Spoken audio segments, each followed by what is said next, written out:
Hello, I'm Jen Holtz with AARP Maryland, and I'm excited today to be back online with Chef Christine. We've been having a wonderful time over the past year and a half or so, doing some really delicious recipe cooking demos with Chef Christine. And today's recipe is pretty special. So, Christine, welcome. Thank you for being with us again. Thank you so much. I always love coming on with you guys. Likewise, likewise. We do have a special treat today. I wanted to let everyone know that at AARP Maryland, we are laser focused on supporting caregivers all over the state. Maryland is actually home to more than 700,000 personal caregivers, meaning they are providing unpaid support for loved ones in a variety of ways. That includes more than 20% of our membership. Today's demo is actually dedicated to those 700,000 who selflessly provide that care, and we hope you enjoy this nutritious, easy to throw together, easy to transport meal that can be prepared for their loved ones or as a quick comfort dish to unwind at the end of a long day. So outside of bringing you this simple, delicious recipe, AARP Maryland advocates are also working tirelessly in Annapolis right now during the 2022 legislative session. We fully support legislation enacting a paid family and medical leave insurance program to ensure that every working Marylander will have paid time away from work to care for a loved one who may be recovering from an illness, or to welcome a new child, or to be with someone at their end of life. If you, all of you watching out there, wish to express your support of this legislation, please send an email to md@aarp.org and write caregiving in the subject line. We will follow up with you on suggestions for how you can help. So, Christine, thank you for sharing with us this soothing, warm dish today dedicated to our caregivers everywhere. Of course, it's my pleasure. And I am also a caregiver. I care for my mother with Alzheimer's. Wow. So I am all on board. I mean, gosh, I could not love AARP more. So listen, my mom is very particular about what she's going to eat. And I'm trying to get her into some healthier kinds of foods. But I also want to be careful about she's still on her own, and I don't want her doing a lot of cooking. Heating is good, but we want to keep her on her own as long as she can for her own mental well-being. So I like things that can microwave very easily. And I'm just getting to the start of taking meals to her and whatnot.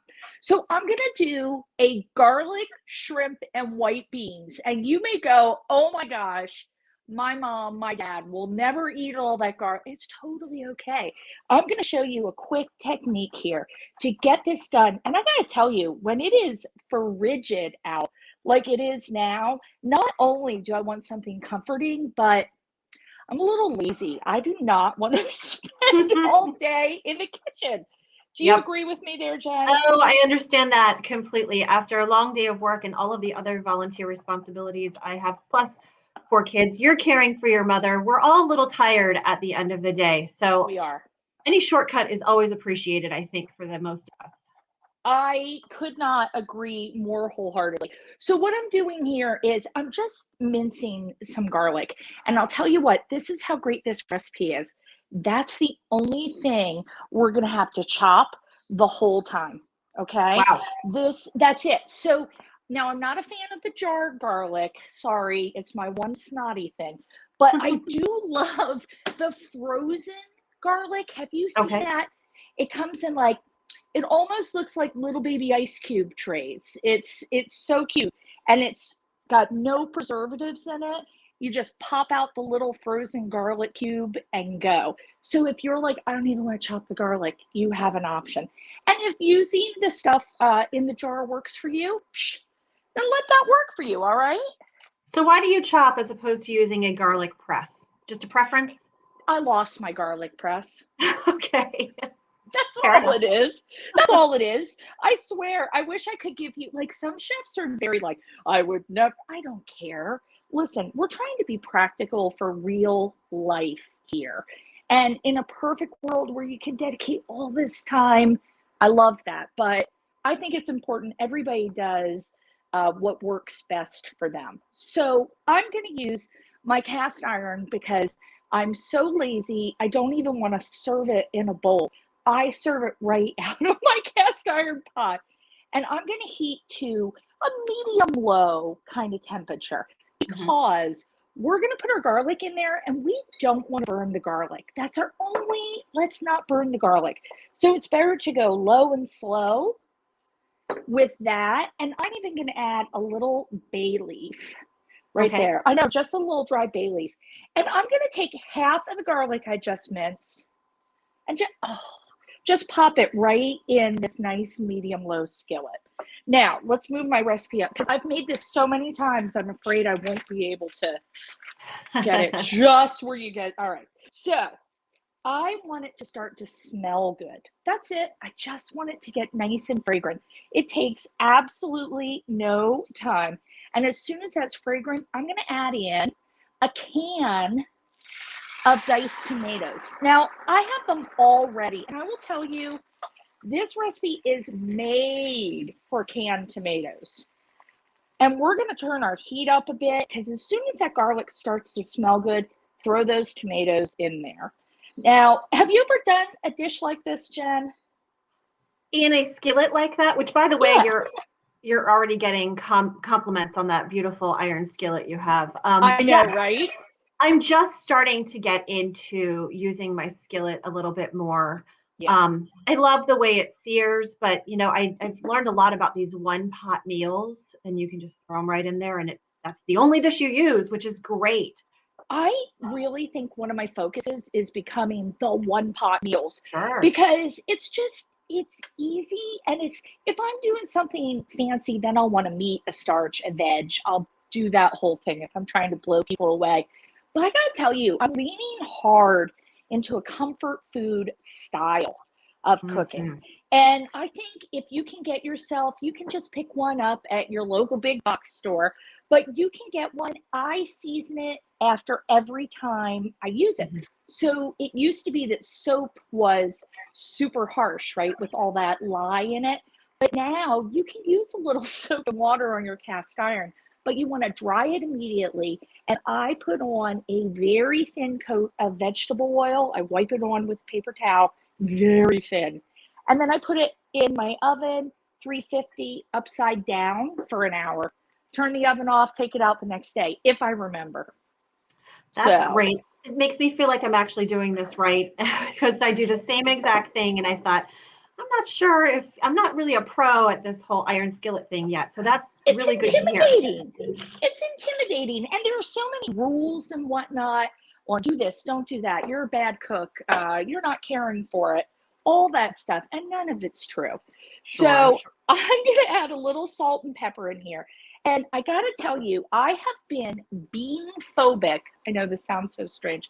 I have been bean phobic my entire life. I think it's growing up in South Central PA. We had beans and everything. And I would never eat anything with beans. And now I can't get enough. And I got to tell you, if you're caring for someone, beans are such a good source of fiber for you.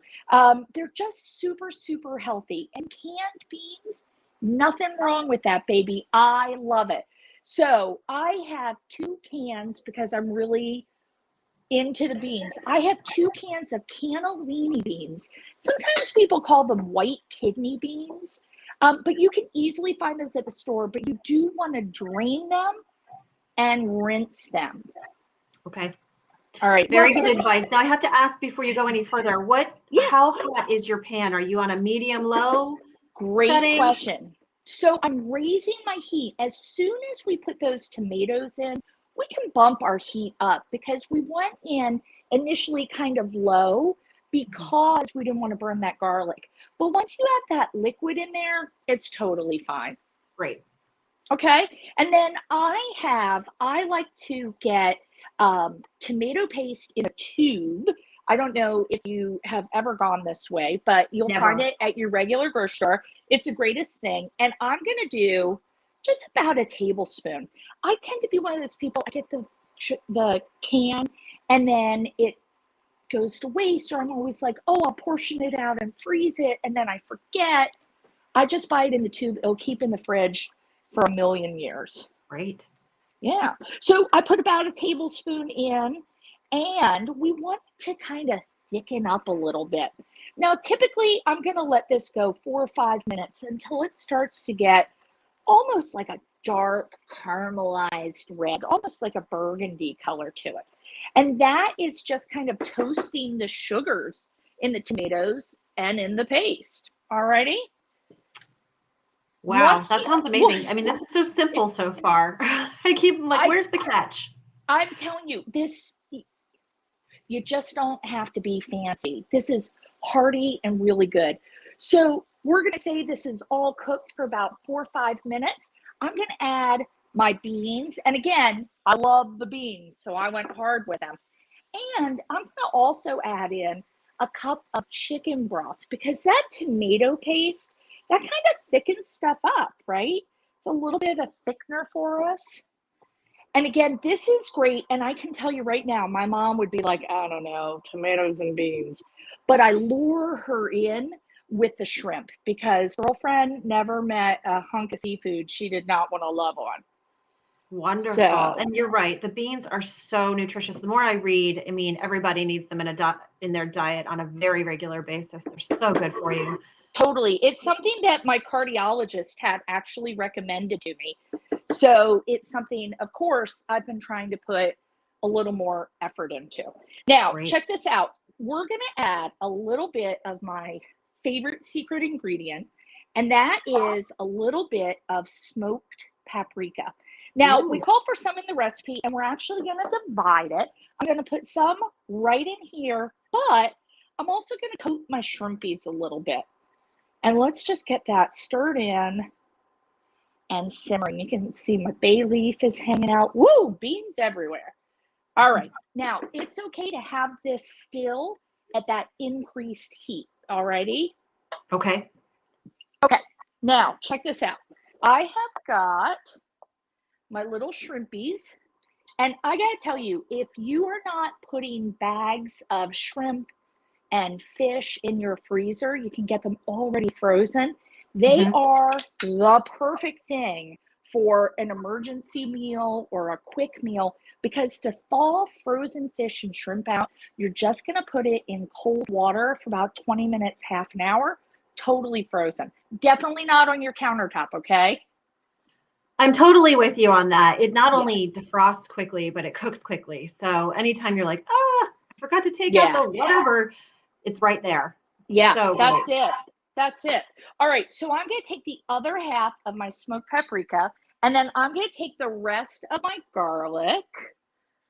Oh, and don't forget, you know my favorite trick with if your hands smell like onion and garlic, all you have to do is use a little soap and water and rub them on something stainless steel, like I do the inside of my sink.